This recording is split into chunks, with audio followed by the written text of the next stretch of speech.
Magandang araw po, welcome po sa aking channel, Love9 TV. Patalasasan po, meron po ba kayong mga properties na napapabayaan or non-performing assets? Plan nyo yung ibenta, pero wala kayong oras pagbenta nito. Kung ito'y pagkakatiwala nyo po sa amin, tawag lang po kayo sa aking numero, usap po tayo, gawan ko po ng video for free. Yes, libre po, wala po kayong babayaran. Tutulungan pa namin kayong mabenta ang inyong property. Kami na po bala sa marketing, sa boosting or paid ads, even sa tripping. Hindi na po kayo mapapagod sa pag-entertain ng mga buyers. Kami na po bala sa lahat. Tawag lang po kayo. Nandito po tayo ngayon sa Lian, Batangas, kung saan meron po tayong bagong video presentation.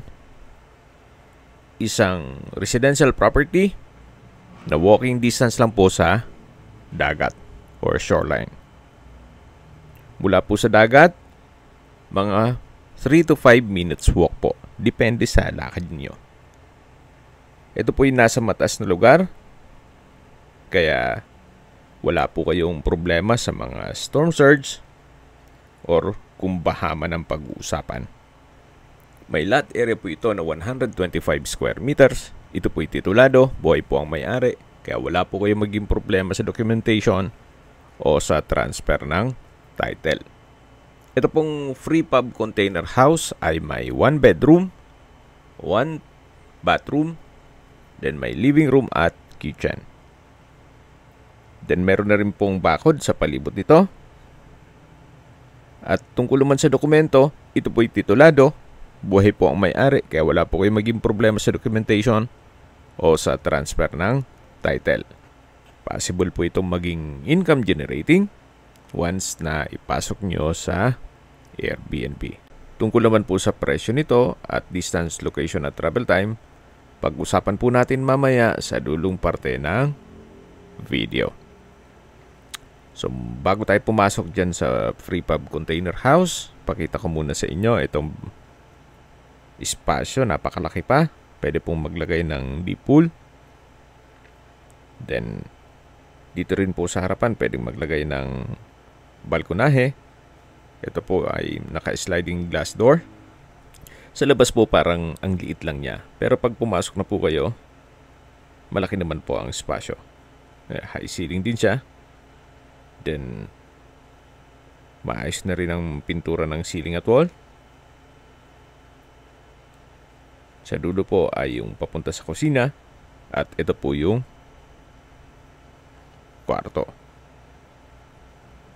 May sliding glass window na rin po dito sa may living area. Ito po yung bedroom. Sa spasyo, sakto lang. Hindi naman siya ganun kaliit at hindi naman ganun kalaki. Then meron din pong sliding glass window. May aircon. Then sa pintura, okay pa naman. Meron din pong sofa bed. Labas po tayo para check natin yung ibang parte nitong property. Ito po yung glass door na papunta naman dito sa may kusina. May kitchen countertop, stainless sink with faucet, wall-mounted cabinet, then storage ng kitchen utensils. May mga outlet na rin po dito sa side na to. Dito naman po yung pwesto ng washing machine. At katabi lang po nito ang common toilet and bath. Na kung saan maayos din ang toilet fixtures. May hand wash basin, water closet, may shower, at ito'y naka-tile bathroom wall. So far wala po kayong ipapagawa dito. Then meron din pong nakaabang na outlet para sa hot shower set. Then po ulit yung kitchen countertop. Then yung access door at dito naman po yung covered lanai. Mula po dito sa covered lanai, matatanaw nyo naman yung bakanting lote.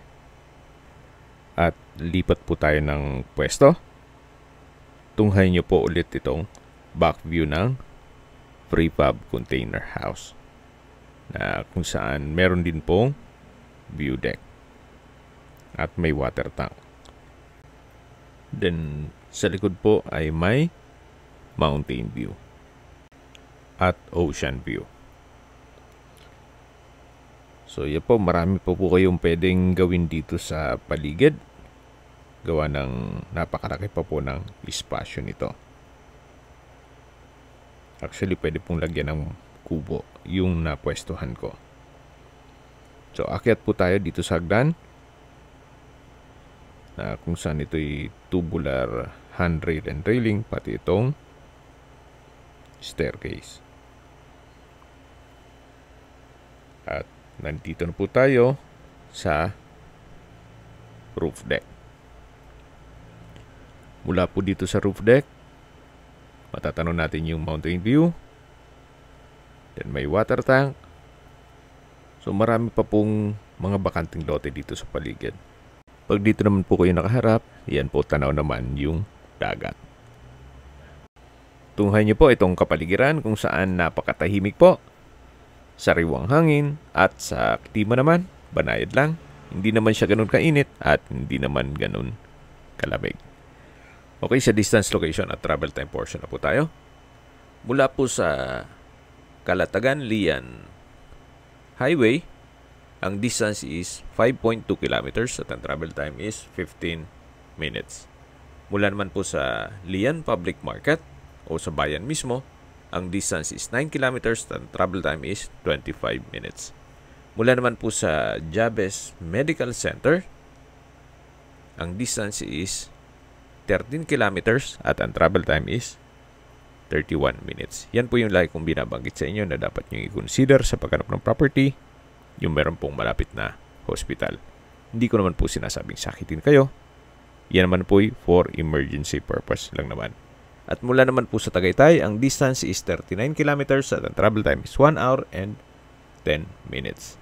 Mula naman po sa Manila o sa airport, ang distance is 114 kilometers at ang travel time is 2 hours and 54 minutes. Okay, sa presyo na po tayo. Binebenta po ito ni owner sa halagang 1.9 million pesos net. Ibig pong sabihin, si buyer na po ang sasagot sa lahat ng taxes at expenses with regard to documentation. Kung may mga katanungan po kayo, tawag lang po kayo sa aking numero.